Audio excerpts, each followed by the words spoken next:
Hey, Paul. Hey, Fab. How are you? Very good. Nice. I'm excited Cool. about today's show.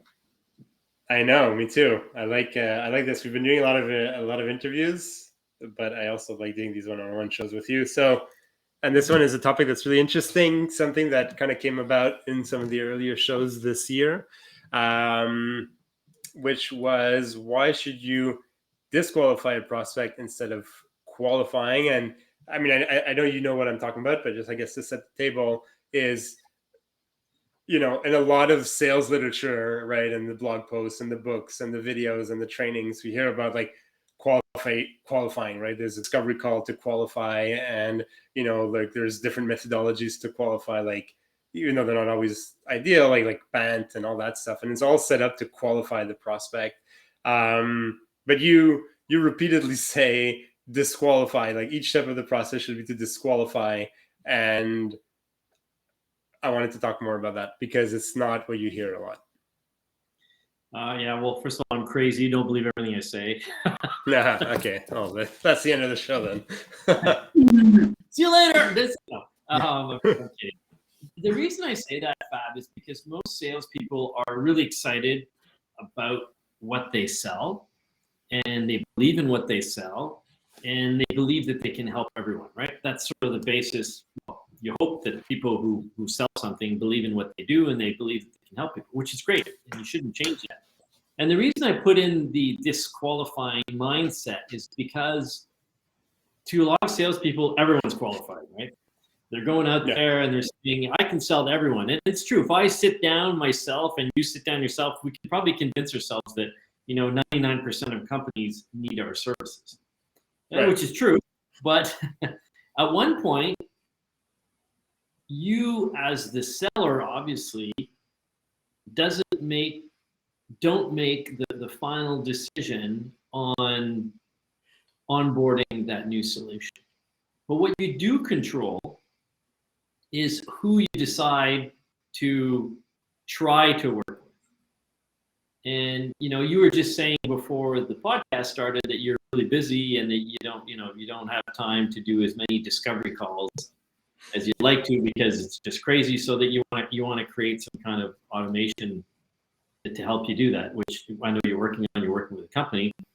And so essentially, when you're selling, you're the kind of person who needs to have properly qualified leads. And really what we're talking about is if you're in control of it, if you start with the premise that everything's qualified, then you need to be disqualifying. And that's why I mentioned disqualifying. Is that if I reach out to 100 people and 50 of them answer me, and 25 of them seem really exciting, but really, I'm maybe pushing it and I'm, sort of stretching the potential for relationship. And I know that I only have time to really chat with 12 of them, but instead I'm talking to 25 of them, but I'm not doing a good job. You should be disqualifying the leads or the potential prospects, or let's call them people because they're human beings, they're not leads. The human beings or the companies that you're dealing with that don't really have as much potential as other ones. And so if you're talking to 25 people and you're, these 12 people, it's a really good conversation. I believe we can do a lot, so they pass the first step qualification. And that's why I'm talking about disqualifying. And I like that because it's like you said, right? Like technically on paper, most companies can work with almost everybody, right? Like, I mean, obviously there's maybe certain parameters. What if you're CRM, you might not work with individuals, right? But within a certain broad confine, you could technically, like every business needs sales, right? But then you're right. So then if you go in with that mindset, then everybody's a lead, right? But then you start looking at my question is like, what should you be disqualifying on? Right? Because if I go in with that mindset that, well, yeah, everybody needs a CRM, right? And I work with a company, I forget what they did. It was a few years ago, but they were like, well, everybody needs this, right? Like, I don't understand companies that don't have this. And I'm like, fair. Yes, technically you all have employees and you all need this software, but what should you be disqualifying on? And I think that's a great question. And that's where, you and I, RevOps, sales process, if you've got a tight sales process based on a specific methodology where you're asking the proper questions, and we've talked about this a bazillion times in past podcasts, we should number a podcast that say, refer to podcast number. And, if you're really going through the steps of your sales process and it's, well established, well, at every stage, there should be a disqualification. If someone is answering you in a way that it doesn't make sense to them, whoop, disqualify. Now, it doesn't mean that, you're erasing them or blowing them off the face of your CRM, but it might mean, you know what, they're not ready right now. They don't have what it takes. I'll reach out in a year or two, or we'll circle back. I'll put them in the, hibernation category because they're not ready to do what they need to do. So who should you be disqualifying? At each stage, you should be disqualifying according to some very specific parameters. First thing, are they interested? And then all the other things that we have in the sales process. So are they interested? Do they have, do they have the right structure? Do they have the right company? Are they trying to achieve things that you can help them with? All these questions. So at the early stages, you should be really asking yourself all these questions and make sure they fit into that proper part of your funnel, and realize, like, for example, I was talking to someone a couple of days ago, and, after one call, I realized, well, I can't. And I was actually talking to someone yesterday who was trying to sell me something, who said, well, according to what you need, we don't really have what you need, and that's okay too.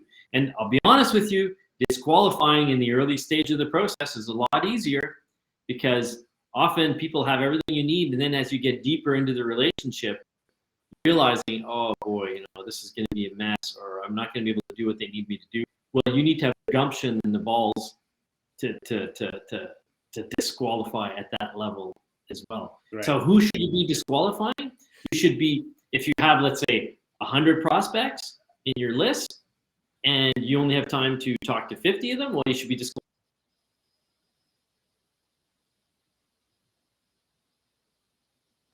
Hello, Paul? Oh, I think I lost Paul. So what can I wait till he comes back? There he is. There you are. I'm here. Here, let's go back onto. I'm going to switch to the normal internet here. I don't know what's going on here. Let me go back. I'll come back. Okay. Hold on. Yeah. So I'll summarize what Paul was saying. So basically, you should have a disqualification mindset, because it's not true that you can work with every company. Although on paper, it might sound like every B2B organization needs a CRM or whatever you're selling. It's not true. Like, and so what you should be disqualifying on, as Paul was saying, is kind of like that, do they have a need? Do they realize that they have a problem? Do they have an urgency? Do they, if somebody realizes they have a problem, but they don't only want to bring that in 3 years, and urgency is something you can disqualify on. And Paul is back, so I can stop summarizing everything. So we said why you should have a disqualification mindset, what you should disqualify on. So those key elements that we've talked about before, right? The urgency, decision-making process, all that stuff as well. And then you might have more specific elements, right, that are proper to your organization, a certain revenue level, a certain number of employees, a certain number of locations, So you have kind of the more strategic elements, like the decision-making, the urgency, the timelines, and then you have maybe more tactical stuff proper to your business. And then you also mentioned, like, which I really like, is like when, and that's as early as possible in the sales process. And that's when you kind of cut off. So yes, and you should be disqualifying as early as possible in the process, but you should also be disqualifying at any point in your process where you really feel that it's going nowhere. Now, I admit that later in the process, if you've done your work right and they were qualified, it might be based on, relationship issues or changes in the company. So, if you're dealing with someone, they looked really good and then they got sold and everything's going to hell, but you've worked a year on it, you might be having a hard time to disqualify, but that's just an emotional attachment attachment. And the more, unfortunately, the deeper you go into your process, the more emotionally attached you get to stuff. So as a salesperson, you need to be able to disqualify, to distance yourself from the emotion of losing, you know, something you've been working on for reasons that are strange or odd, but you still need to do it. You know, they got sold. The person's you know, change in personnel. You know, you beat up your prospect's little brother when you're young, whatever it might be. But all that to say that the reality of it, and you said it well, you know, urgency, decision making, all of these things are all things you need to look at. You sort of have to be a little colder when you're looking at the qualification and disqualification, right? And you need to be cold with yourself and say, okay, realistically speaking, is there really a chance here? You know, I do equate qualifying sometimes to dating, but it's not fair because in dating there's a lot of emotion, and there shouldn't be the process of disqualification needs to be based on rational thinking. You really, and it's the hardest part. It's probably the part of the process where you have a lot of emotion, but you really have to base it on your sales process and be very rational and logical about who is going to stay and who needs to leave, right? Yeah, and I mean it's you're right, and it has to be very codified because it's, you know, and different reps have different personalities, or you're just having a good day or a bad day, right? Like you were telling me offline that you have a ton of discovery calls this week, so you might be like really trigger happy, like, and disqualifying like there's no tomorrow because you're like, oh man, my stomach's full, I don't need to worry too much. But then, you know, Friday comes along and you're like, wow, those discovery calls went horribly and I have nothing left, and maybe I was too disqualification happy. That's if you go on emotion, right? But if you're being very objective about it and very like, well, you know what, if they're telling me that they need to hire somebody but only in 8 months, and I mean there's really nothing much I can do about convincing them that they should start the process today because it's something that's not hard to recruit for, you know, I mean, it's just the urgency is not there. Like, you're not, that thing's going to stay in your pipeline for, you know, 7.5 months, right? And so you don't want to be spending time, you, like you said, depending on how you build your sales process, you can have a special stage for it or a special status for it, but you don't have to delete them from the CRM. But you don't want to continue working there. You don't want to continue hassling them for, you know, a next meeting. What's our next meeting? What's our next, you know, and that's very objective, right? Like, if it's beyond X number, like, we don't want to talk to them. Like, they're not ready. It's not going to happen. The chances of it happening are too small for us to spend time on it. Yep. It's exactly that. And, you know, whether you're too happy or too upset, you need to be logical. Like recently I went back into my CRM and there's a few clients I said, oh, you know, I did this with them. Okay. I had an established sales process and when I want to reach back out to them and I have a conversation, and it's not that I'm cold, but I look at it realistically. I said, well, I know I've done this, this, and that. What are the other things we can look at? Talk about that. And if it makes sense, great. And if it doesn't, you know, fine, move on. It's actually the opposite of a relationship. You know, when you're seeking one individual person, there's a lot of emotion involved. You're putting all your eggs in one basket. Here, it's very different. You're spreading your eggs to many different baskets, and you should be not emotionally attached at all. So it's the opposite of a friendship or a relationship or a love relationship. It's the exact opposite. But believe it or not, I mean, I'm sure you can believe it.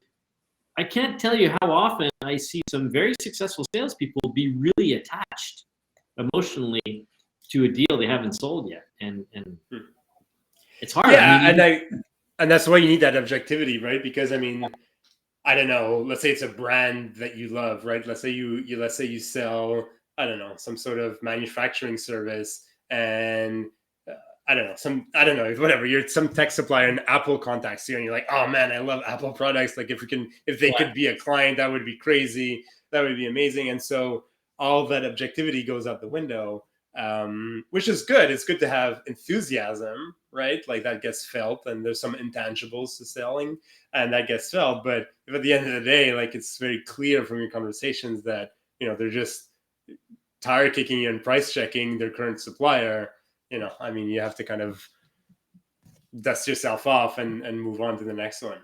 Yeah, exactly. And I would even say in the sales process, at every stage, you should always have qualification or disqualification. Just every every single phase, and then rational qualification. Not I always been. How many times in my life as a salesperson was I in a sales meeting or was I managing a sales meeting and I heard, oh, I've been working on this for months and months, and it keeps it's in the same place in the sales process for months. But the person says, oh, I had a discussion that's coming soon, and they're just basically attached to it. They should just be sticking it in hibernation and say, yeah, this is me sharpening my pencil, once a week to maybe write something down 2 years from now. But if you're honest with yourself and if you're honest with yourself and you know what you're doing, I don't mind someone saying, hey, I know it's not very likely, it's in hibernation, I have the time, I see this person, whatever, every Saturday at hockey with my kids and have a little conversation with them. So I stuck them in hibernation. I know it's not likely to come in within 2 years. I'm okay with that. You might hate me on this one, but I don't mind you leaving something in your CRM for a long time if you're realistic about that long time, right? Yeah, I mean, we could talk about like the operational side of things. I think you're right. You don't have to delete it out of your CRM, like they're not dead to you, for life. But I think like I've worked with companies where they do keep deals in their pipe, and some deals are like 365 days old, and but like in 3 years, well, at that point just lose it and set yourself a reminder to contact them again and create a new deal, because you're gonna have to start the sales process all over again if that's it's been. A question. What do you think, Fab, about having a hibernation category? Like they stay in the CRM, but they're under hibernation and the numbers are not tallied. What do you think of that? I'm not a big fan of the hibernation. I'm not opposed to it. I'm not a fan of it. It's just because for the reasons that I've seen, which granted, it's don't answer the best practices that you enumerated before, that we enumerated before, is that I find the hibernation is a way of somebody saying it's not lost, and they're like, it's not really lost. It's just more in hibernation. They're not ready now, and then all of a sudden, what happens is that your hibernation has like millions of potential dollars in there, and fine, you're not counting it in your forecast or whatever, but it's just like you see some hibernating deals. Here's my trick question. I have a trick question for you then, because you're saying you take it out of your CRM and put in a reminder. So I'm thinking, hold on here a second. So if you take it out of your CRM, you're not really supposed to have anything anywhere else than in your CRM. No, I meant in your pipeline. It's still in your CRM, but it's take it out of your pipeline. Set yourself a reminder. Create a new deal when that's back on the table. That's what I meant. Sorry. Thanks for correcting that. Yeah, don't put it on an Excel spreadsheet. Yeah, but that's super important. Okay, great. And then the other question you have: when during the sales process should you disqualify? I don't know. What do you think from everything we've said? Well, I know we addressed it already, but obviously, like I like what you said, which the earlier the better, right? Because you could be as objective and robotic as possible. I mean, you will get attached, right? When you've invested a lot of, especially if you have a complicated sales process that can take months, because there's scoping to do and there's engineering designs to do and all that stuff. You can get emotionally attached to deals, want it or not, right? You have, I know you play music. And the person you're speaking to also plays guitar, and like you like talking to them, so you're looking forward to talking to them again. It's hard to then disqualify them. Then you should put it in friendship.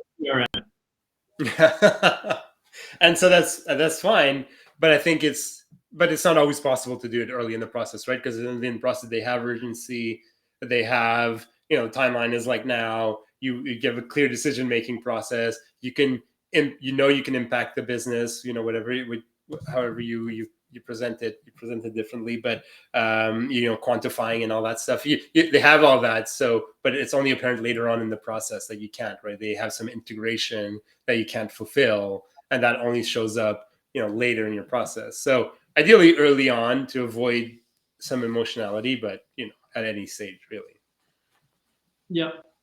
And okay, so I think the big question, and I've been waiting to ask you this one, is like, how should you disqualify it? And I see there's two elements to this question, right? There's two groups of answers. Is how do you disqualify? So I wanted to kind of, because we've talked about why, we talked about who you should, we talked about when and where and all that stuff. How do you disqualify? Okay, and it's a very important question, and that's going to be different for everyone.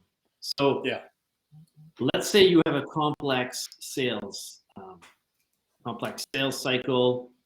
You should be disqualifying when someone tells you something, or your potential prospect tells you something that is a deal breaker. What do I mean by that? Let's say you've been talking to someone for a couple of months, and they're talking about your solution, and suddenly you have a conversation with them, and they say, "Well, Paul, we've put this on the back burner for 2 years. You know, we have other priorities. Our you know, I don't want to use the example, but our warehouse in India burnt down, and you know we have to rebuild first, so we can't look at modernizing or renovating whatever it is because we have to focus on that first." Well, that's disqualification. It doesn't mean you're never going to talk to them again. It just means you have in your pipeline. Let's say your pipeline, you want it to move over a maximum period of 1 year. Okay, you have to disqualify there. Or in the early stages, if you're talking to someone, like you said, it's a company you love, you're talking to Apple, and they're saying, well, we have a preferred vendor, and there's a 4-year process to be accepted, and you need to be this size and that size, and you need to be able to be paid in 360 days, and you're saying, okay, well, this is not logical. So how do you disqualify? That's how you disqualify, by establishing the parameters that you think are important at each stage, coldly, without having anyone in mind, and applying them in your sales process. That's how you disqualify. Now, Right. I'm not saying I'm good at it, and I don't know many people that are good at it, because it's one of the hardest things to do. But if you are strict with yourself, you'll at least be less disappointed when it doesn't work out. And if you're smart, you're going to put effort and time into those opportunities that are going to bring you the business that you can get, rather than take time and emotionally attaching yourself to pieces of business that don't make sense. Yeah. I mean, and you're right. It is. Sorry, go for it. Well, the other thing too, and I've said this before, the real trick to being able to detach yourself emotionally is to ensure that you're always filling up your pipeline with yes, that's where I wanted to go. Right. I mean, you're right. So let's take a step back 2 seconds. You're right. And obviously it's very dependent on each business, right? If your average sales cycle is 27 days and somebody's like, well, we need to postpone this decision by 3 months, it's like, forget about it. It's it doesn't have to be a 2-year extension or whatever. And but it is hard to determine some of those. Some are easier, right? Like our product costs like $1 million a year. So, if you're not making at least 100 million, forget about it. You just can't afford it. So there's some stuff that's easier, but then there's some stuff that is harder, right? Like somebody gets unresponsive all of a sudden, and like when you disqualify that, and blah blah blah. But you're right. I think the more you can codify those, and I think that's on the role of the founder, like the CEO, the sales leader, whoever, to really, and we talked about this during one episode, looking at your lost deals and looking at what's happening there, and adjusting your constantly adjusting your disqualification criteria is key. But the big one, and you're right, because you've qualified, you've done all that. But if your prospecting process and your marketing process is down pat, and you're generating pipeline, I mean, then disqualification becomes so much easier. Yeah. So I want to give a free, unadulterated plug to someone for a second. So go for it. There's one point that you made there that we've talked in the past, and I want to talk about again. We've talked about it in the past, I want to talk about it again, is when someone ghosts you or goes, black on you, and you're like, you worked hard, they're at every other level, they're qualified, but the person's just ghosting you. I heard a great quote from this guy, Chris Voss, and I won't steal his thunder on it, but you can listen to it on our podcast. And he says essentially that there's an email you can write that'll pretty much guarantee a response. And I don't know exactly how it goes, but it's something to the effect of, okay, is this deal over? Or you just use wording that's polite, but just to say, is this, am I to assume that nothing's going to happen here or whatnot? And I'll find the exact wording, but I really liked it, because what it was basically is the email you send, or the message you send, basically says, okay, so I've been trying to reach you for a couple of weeks. I'm not hearing from you. I'm assuming from this that the deal is closed. You got to take that big chance to sort of break it off. so that you in your mind are disqualifying it from your pipeline. And if they do reach back out to you, well, then you know, okay, there's maybe another chance. But if they don't reach out, cutting the ties and just saying, okay, I'm not going to waste any more time on that. And that's important too, because that's probably the hardest thing to disqualify is that, by the way, when you have everything's on your side, they ghost you. But really, when someone's ghosting you, there's two things happening. Either they're avoiding you or they're just really busy. Yeah. And if they're really busy, that means they have other priorities. So in either case, you got to tell yourself, well, if they're really ghosting me, they're not interested. I'm going to leave them alone. And two, if they're really, really busy and they have other priorities, well, they can't deal with me right now. They'll get back to me eventually. What you shouldn't do is take it emotionally. What you should do is say, okay, if I'm to understand that you haven't answered me, I suppose that, this deal is going away. I won't bother you. I won't be calling you back. I'll reach out back to you in 1 year. If they don't get back to you, well, it's because they couldn't, right? Yeah. So you got to be honest with yourself. And I'm trying to paraphrase Chris Voss here. I'm going to find it. We'll find a way to get it there. But there's a really cool email tactic that he uses. It's very tactical. It's a trick almost. And you just send that message out, and it's something to the effect of, I'm trying to think here. I'm going to pause for a second. I don't do this often. But I'm going to pause. I want to think. Something to the effect of, John, been trying to reach you for the past 3 weeks. I'm assuming from your lack of callback that, for whatever reason, the deal is dead. Those are pretty big words, right? Yeah. And you're like, okay, it's over. And the person, John sees this, he might say, oh man, I'm really sorry, I didn't get back to you, I've been busy. Or, yeah, you're right, the deal is dead. I didn't admit. Or they might just not get back to you. Now, you got to use polite wording. Don't use anything emotional, because often we're emotional in that state. It's not a relationship. So be polite, but you need to be very definite about what the lack of communication means to you. I'm interpreting as this so that I don't waste your time. Then move on. And that's why like in HubSpot, you just create like an email template, right? Like, so I guess already pre-written, the rep can just load it and send it off. Like it's preloaded with the data that it needs. You can tweak some personalization, but like it's already well worded and stuff like that, and you send it off. And I like the actual email approach, because I find like I've tried doing those by phone, and the reality is like people have a lot of people don't like saying no, right? So if you're confronting them over the phone or Zoom or whatever, it's like you might get more wishy-washiness. Whereas an email, it's easy to either say like, hey Paul, thanks, you've been great, but it's just not the right time for us, or just to ignore you. And it's just, you can see that they've opened it, right? And they just ignored you. I think at that point it's pretty clear.